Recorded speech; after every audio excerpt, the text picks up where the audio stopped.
साथियों नमस्कार। ज्ञानार्थ इंस्टीट्यूट अलवर के ऑनलाइन प्लेटफॉर्म पर मैं वेद प्रकाश साइकोलॉजी आपका स्वागत करता हूं और साइकोलॉजी के इस वीडियो की श्रृंखला में कल हमने मोटिवेशन के टॉपिक पे बात की थी और मोटिवेशन का कुछ पार्ट मैंने आपको कल पूरा करवाया था। जहां कल मैंने छोड़ा था आज मैं वहीं से उसको आगे कंटिन्यू करूंगा और उम्मीद है आपको वीडियो में जो मैटर हम दे रहे हैं वो पसंद आ रहा होगा। सरल तरीके से आपको पढ़ाने की कोशिश कर रहे हैं और ज्यादा से ज्यादा मैटर आपको कम से कम समय में मिले, ये हमारी कोशिश है। तो आप थोड़ा सपोर्ट करेंगे तो हमारा मनोबल बढ़ा रहेगा और हम आपको अच्छे से अच्छे तरीके से, सबसे सरल और बेस्टतम तरीके से कठिन से कठिन बातों को भी आपके सामने बहुत इजी वे में रखने की कोशिश करेंगे। मोटिवेशन का टॉपिक चल रहा है, टॉपिक पे आ जाते हैं। कल मैंने आपको लास्ट करवाया था अभिप्रेरणा के घटक। अभिप्रेरणा के घटक में मैंने 4 बताए थे आपको जॉन पी डिसेको के अनुसार, जिसमें पहला था उत्तेजना, दूसरा प्रोत्साहन, तीसरा आकांक्षा और चौथा था दंड। ये 4 घटक मोटिवेशन के बताए गए हैं अभिप्रेरणा के जॉन पी डिसेको के अनुसार। ठीक है, आज की वीडियो में उससे आगे मैं कंटिन्यू कर रहा हूं और वीडियो में जब हम लेके चलेंगे आगे तो हम आज शुरुआत करेंगे अभिप्रेरणा के स्रोत से। तो मोटिवेशन हमारा टॉपिक था, मोटिवेशन हमारा टॉपिक है और अभी मोटिवेशन का टॉपिक चल रहा है और आज हम इसमें पढ़ रहे हैं अभिप्रेरणा में। जो कल पढ़ाया था उससे आगे का आज मैं आपको पढ़ा रहा हूं अभिप्रेरणा के स्रोत। देखिए, अभिप्रेरणा के स्रोत की जब बात करते हैं तो इसके लिए हम एक छोटा सा एक हिंट ले लेते हैं या उसे आप कह सकते हो कि एक फॉर्मूला बना लेते हैं। जैसे मोटिवेशन बराबर N प्लस डी प्लस आई। ठीक है, अब सबसे उम्मीद है कि आप चैनल को सब्सक्राइब और सपोर्ट करेंगे, जिससे अलवर की पहचान भी पूरे राजस्थान में ही नहीं इंडिया में भी हो, जिससे लोगों को पता चले कि एक से एक बेहतरीन टीचर हमारे शहर में उपलब्ध है, हमारे शहर में पढ़ा रहे हैं। वैसे ऐसा कोई कोचिंग नहीं है, चाहे जयपुर हो चाहे कहीं भी हो, जहां अलवर और भरतपुर के टीचर ना मिले आपको। तो आपको बेहतरीन से बेहतरीन क्लासें हम यहां प्रोवाइड कराने की कोशिश कर रहे हैं। मोटिवेशन, एम से मतलब है मोटिवेशन, मोटिवेशन मतलब अभिप्रेरणा। तो अभिप्रेरणा किन से मिलकर बनता है, अभिप्रेरणा का स्रोत क्या है, अभिप्रेरणा कहां से निकलती है, अभिप्रेरणा कहां से प्राप्त होती है, वो इसमें हमें पढ़ने को मिलेगा। मोटिवेशन बराबर N प्लस डी प्लस आई। ठीक है, N से तात्पर्य है नीड, नीड को हम बोलते हैं आवश्यकता। ठीक है, डी से तात्पर्य है ड्राइव और ड्राइव से मतलब है चालक, इसे प्रणोद भी कह देते हैं, इसे अंतर्नोद भी कहते हैं, अंतर्नोद। आई से मतलब है इंसेंटिव, इंसेंटिव।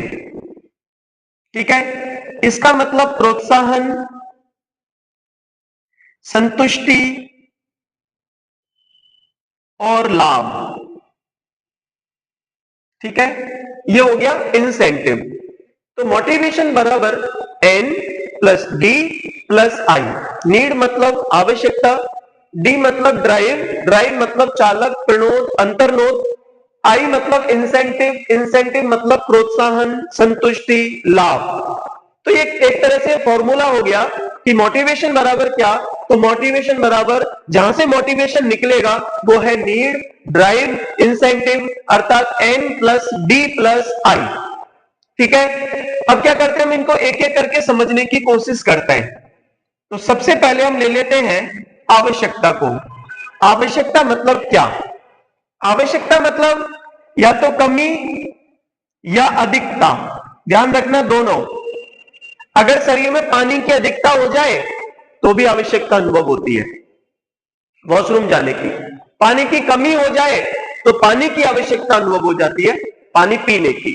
मेरे कहने का तात्पर्य यह है कि केवल कमी से ही नहीं, अधिकता होने पे भी आवश्यकता अनुभव होती है।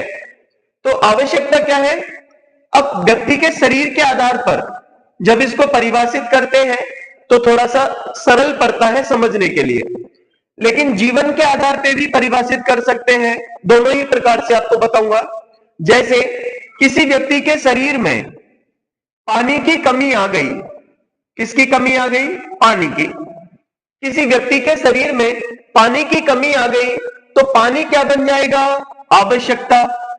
जिस तत्व की कमी होती है वह तत्व हमारे लिए आवश्यकता का रूप ले लेता है। जैसे पानी की कमी हो गई तो पानी क्या बन जाएगा? आवश्यकता।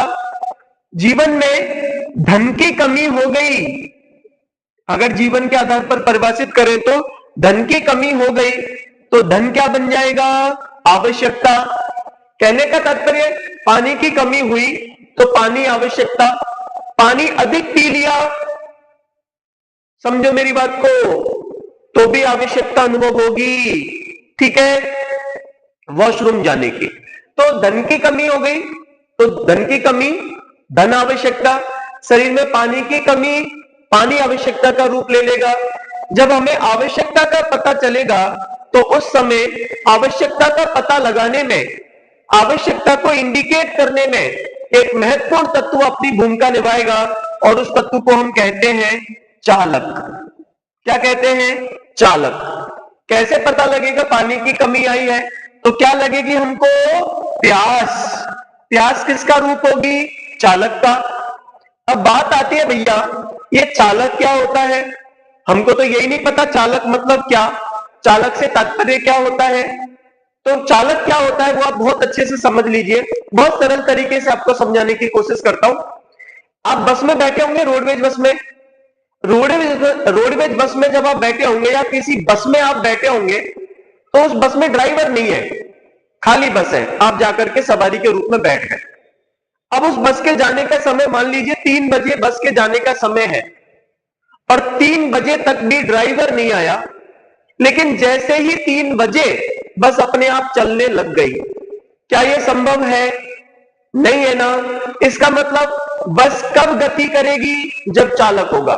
ठीक वैसे ही हम कब गति करेंगे? जब चालक उत्पन्न होगा। आवश्यकता की पूर्ति के लिए कब प्रयास करेंगे? जब चालक उत्पन्न होगा। इसका मतलब चालक क्या करता है? कमी को बताता है।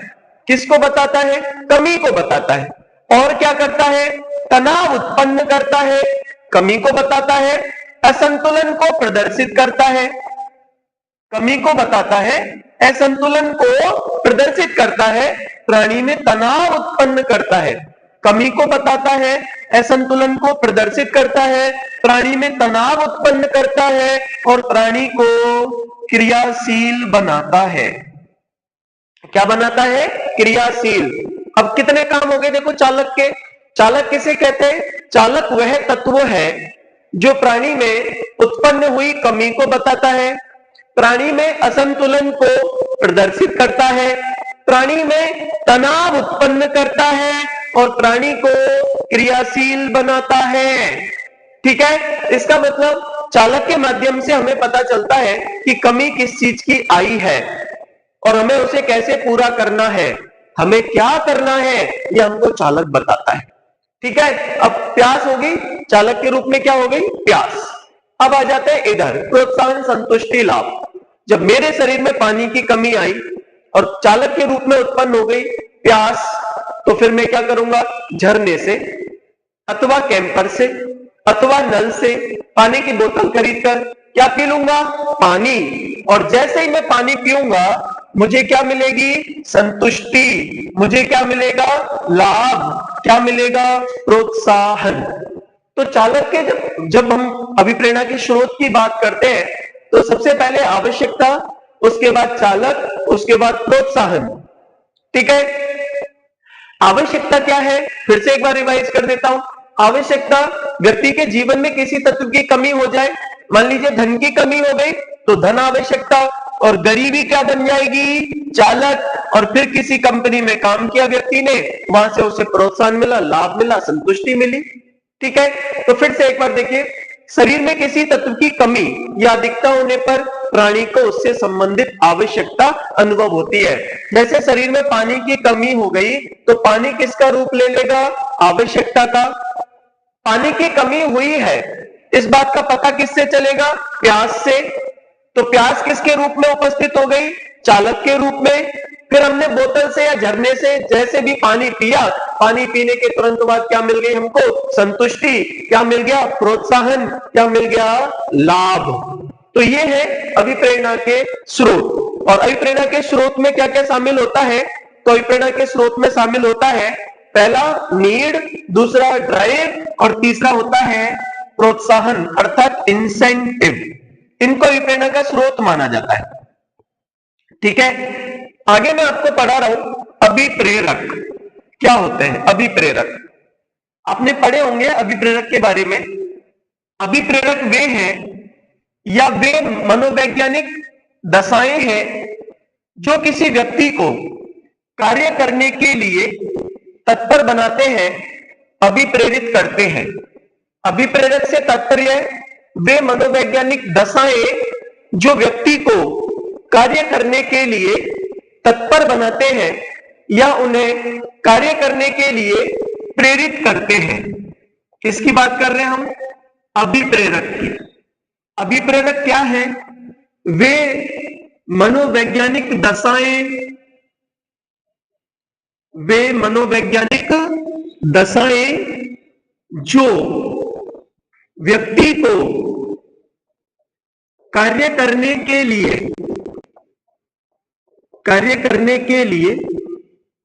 तत्पर बनाती हैं अथवा कार्य करने के लिए प्रेरित करती हैं। वे मनोवैज्ञानिक दशाएं जो व्यक्ति को कार्य करने के लिए तत्पर बनाती हैं अथवा कार्य करने के लिए प्रेरित करती हैं, उन्हें हम कहते हैं अभिप्रेरक। अभिप्रेरकों का वर्गीकरण जब हम पढ़ते हैं तो अलग अलग विद्वानों ने अलग अलग अभिप्रेरक बताए हैं। प्रत्येक विद्वान ने अलग नाम निर्धारित किए इनके। तो अभिप्रेरकों का वर्गीकरण मनोवैज्ञानिकों के अनुसार जब पढ़ते हैं तो सबसे पहला वर्गीकरण हम पढ़ रहे हैं अब्राहम मास्लो के अनुसार। किसके अनुसार? अब्राहम मास्लो के अनुसार। ठीक है, अब्राहम मास्लो ने अभिप्रेरक के दो प्रकार बताए हैं। पहला है जन्मजात और दूसरा है अर्जित। पहला कौन सा है? जन्मजात। और दूसरा कौन सा है? अर्जित। किसके अनुसार पढ़ रहे? अब्राहम मास्लो के अनुसार। जन्मजात क्या है? ऐसे अभिप्रेरक जो किसी व्यक्ति में जन्म से ही उपस्थित रहते हैं, जन्म से ही पाए जाते हैं, उन्हें हम कहते हैं जन्मजात अभिप्रेरक। ऐसे अभिप्रेरक जो व्यक्ति में जन्म से ही पाए जाते हैं, जन्म से ही उपस्थित रहते हैं, उन्हें हम कहते हैं जन्मजात अभिप्रेरक। और जन्मजात अभिप्रेरक में क्या क्या आते हैं देखिए, भूख, प्यास, नींद, काम, थकान, मलमूत्र त्याग आदि। ये कैसे अभिप्रेरक है? जन्मजात। कौन कौन से हैं? भूख, प्यास, नींद, काम, थकान, मलमूत्र त्याग आदि। ये अभिप्रेरक प्रत्येक प्राणी में जन्म से ही उपस्थित रहते हैं। और ये ऐसे अभिप्रेरक हैं जिनके द्वारा जब व्यक्ति प्रभावित होता है तो व्यक्ति स्वयं किसी कार्य को करने के लिए या इनसे संबंधित कार्यों को करने के लिए तत्पर हो जाता है। किसी दूसरे व्यक्ति के कहने की या दूसरे व्यक्ति के मोटिवेट करने की आवश्यकता नहीं होती। कब नहीं होती? जब इन अभिप्रेरकों से व्यक्ति प्रभावित होता है। कौन कौन से हैं? भूख, प्यास, नींद, काम, थकान, मलमूत्र त्याग आदि। ठीक है, दूसरा है अर्जित। अब्राहम मास्लो ने दो प्रकार बताए हैं, पहला जन्मजात और दूसरा अर्जित। अर्जित कौन कौन से हैं देखिए, पद, प्रतिष्ठा और सम्मान। क्योंकि भाई साहब पद आगे से नहीं मिलता है, पद अर्जित करना पड़ता है, प्रतिष्ठा कमानी पड़ती है, सम्मान भी कमाना पड़ता है, तब जाके आपको पद मिलेगा, प्रतिष्ठा मिलेगी, सम्मान मिलेगा। कब मिलेगा? जब आप बहुत अच्छी मेहनत करेंगे। और आपके जीवन में जो इस समय शिक्षक भर्ती परीक्षा की तैयारी कर रहे हैं, आपके जीवन में एक सुनहरा मौका आपके सामने खड़ा है। और यदि आप अच्छी सी मेहनत करते हैं, सही मार्गदर्शन प्राप्त करते हैं, तो आप भी अपने जीवन में सन 2025 में पद, प्रतिष्ठा और सम्मान की प्राप्ति कर सकते हैं। ये बहुत अच्छा गोल्डन चांस है, बशर्ते आप इसको ढंग से बुनाएं, ढंग से मेहनत करें और जरूरत हो तो एक अच्छी टीम का सपोर्ट लें। निश्चित रूप से 2025 आपके नाम का होगा, लेकिन आपको उसे अर्जित करना पड़ेगा। ठीक है, पद, प्रतिष्ठा, सम्मान। तो अब्राहम मास्लो ने दो प्रकार, जन्मजात और अर्जित। जन्मजात कौन कौन से हैं? भूख, प्यास, नींद, काम, थकान, मलमूत्र त्याग आदि। अर्जित कौन से हैं? पद, प्रतिष्ठा, सम्मान। ये वातावरण से अर्जित किए जाते हैं। दूसरे विद्वान की बात कर लेते हैं। दूसरा विद्वान है थॉमसन। क्या नाम है? थॉमसन। थॉमसन ने भी दो प्रकार बताए। और कौन कौन से दो प्रकार हैं? पहला है स्वाभाविक और दूसरा है कृत्रिम। स्वाभाविक और कृत्रिम। स्वाभाविक कौन कौन से हैं? इनका संबंध व्यक्ति के स्वभाव से माना जाता है, जैसे हंसना, रोना, खेलना, खेल, सुझाव, अनुकरण। कितने हो गए? 1 2 3 4 5। ये स्वभाव से संबंधित है। हंसी की बात होती है, व्यक्ति हंसता है। दुख की बात होती है, रोने की क्रिया करता है। छोटे बच्चों का स्वभाव होता है खेलना, दूसरों को सुझाव देना। आजकल आप जानते ही हैं, एक कहावत ऐसे प्रचलित है काफी टाइम से कि इंडिया में एक सलाह मांगो, दूसरी मुफ्त में मिलेगी। इंडिया में सलाह मुफ्त में मिलती है, आप एक सुझाव मांगो, एक एक्स्ट्रा मिलेगा आपको। और वो व्यक्ति सुझाव दे रहा होगा जिसने खुद ने उनको कभी अप्लाई नहीं किया है। तो हमारे यहाँ कहावत है, लोग मतलब भारत में लोग ऐसे ही है कि भाई कोई उनसे सलाह तो ले ले एक बार, उसके बाद एक एक्स्ट्रा सलाह दे के जाते हैं। हंसना, रोना, खेल, सुझाव, और जो हमें बेस्ट लगता है, जो हमें खुद से ज्यादा अच्छा लगता है, हमसे आगे जो नजर आता है, हम उसका क्या करते हैं? अनुकरण। ठीक है, तो हंसना, रोना, खेल, सुझाव, अनुकरण, ये कैसे प्रेरक है? स्वाभाविक। फिर है कृत्रिम। कृत्रिम अभिप्रेरक में किस किस को शामिल करते हैं? देखिए, दंड, पुरस्कार, प्रशंसा और निंदा। कितने हो गए? 4। कौन कौन से हो गए? दंड, पुरस्कार, प्रशंसा, निंदा। कहने का मेरा तात्पर्य यह है कि स्वाभाविक अभिप्रेरक है हंसना, रोना, खेल, सुझाव, अनुकरण, और कृत्रिम है दंड, पुरस्कार, प्रशंसा, निंदा।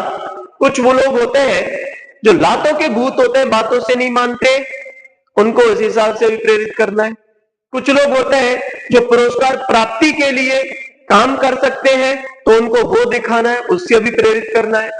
कुछ लोगों की प्रशंसा करते जाओ, काम करवाते जाओ, तो उनके लिए प्रशंसा एक अभिप्रेरक है, जो उस वातावरण में उनको मिल रहा है। ठीक है, या फिर किसी व्यक्ति की निंदा, तुमसे कुछ नहीं होगा, तुम जीवन में कुछ नहीं कर पाओगे, अगर तुम कुछ कर लोगे तो हम ऐसे कर देंगे, हमें पहले से ही पता है तुम्हारा कुछ नहीं हो सकता।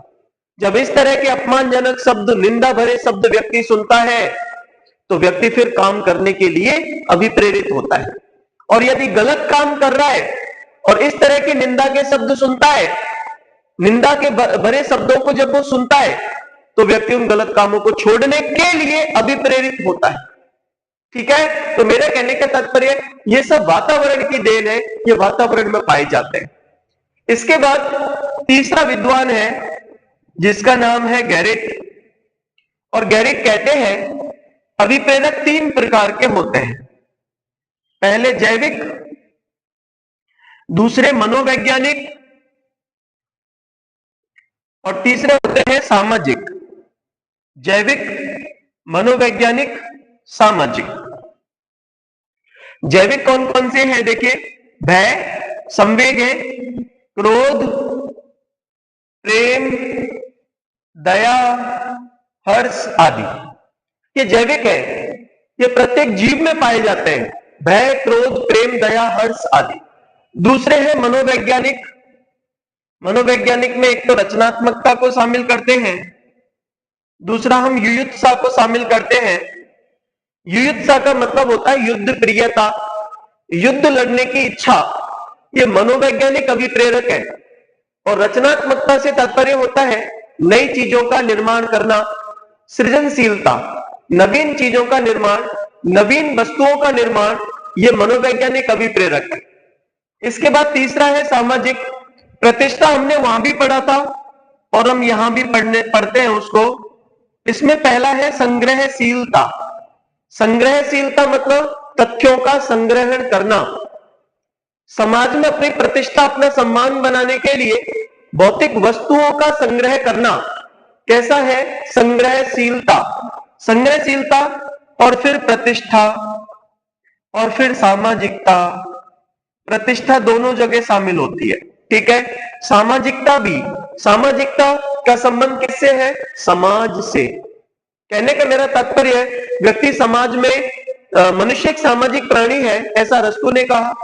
व्यक्ति समाज में जन्म लेता है और अंतिम गतिविधि तक की सारी जो भी क्रियाएं होती है, गतिविधियां होती है, अंतिम क्रियाक्रम तक की सारी गतिविधियां उसकी समाज का हिस्सा रह करके ही संपन्न होती है।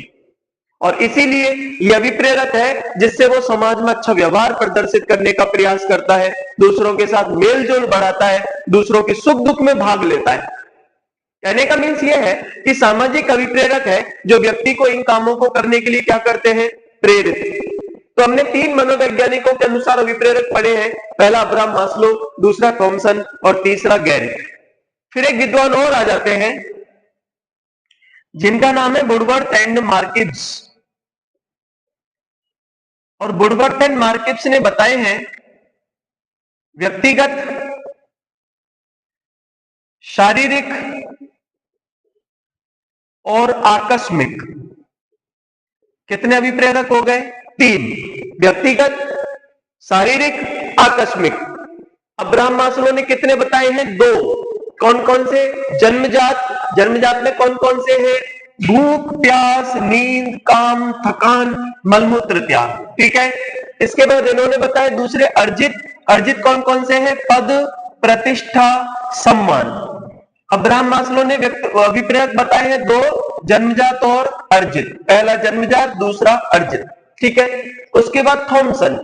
थॉमसन ने व्यक्तित्व के प्रकार बताए हैं 2, पहला स्वाभाविक और दूसरा कृत्रिम। स्वाभाविक में पहला है हंसना, दूसरा रोना, फिर खेल, फिर सुझाव और उसके बाद अनुकरण। उसके बाद गैरिट ने बताया, अच्छा कृत्रिम, कृत्रिम में दंड, पुरस्कार, प्रशंसा और निंदा। उसके बाद गैरिट ने 3 प्रकार बताए, जैविक, मनोवैज्ञानिक और सामाजिक। जैविक में आते हैं भय, क्रोध, प्रेम, दया आदि, ठीक है। उसके बाद मनोवैज्ञानिक में आते हैं रचनात्मकता, नई चीजों का निर्माण अर्थात क्रिएटिविटी, और युयुत्सा। युयुत्सा मतलब युद्ध प्रियता। उसके बाद सामाजिक, सामाजिक में आते संग्रहशीलता, प्रतिष्ठा वहां भी, और प्रतिष्ठा किससे जुड़ी होती है? समाज से, ठीक है। और सामाजिकता का व्यवहार। फिर वुडवर्थ एंड मार्किव्स ने बताए 3 प्रकार, व्यक्तिगत, शारीरिक और आकस्मिक, ठीक है, या पदार्थ संबंधी। ऐसे तो ये था हमारा मोटिवेशन के टॉपिक में कल के वीडियो का आगे का पार्ट। और इसके बाद मैं आपको पढ़ाऊंगा अभिप्रेरणा के सिद्धांत। वो मैं कल जो नेक्स्ट वीडियो आएगा उसमें आपको पूरे कराऊंगा अभिप्रेरणा के सिद्धांत। आज के लिए बस इतना ही। चैनल को थोड़ा सा सपोर्ट कीजिए जिससे आपको भी लाभ मिले और हमारा मनोबल बना रहे।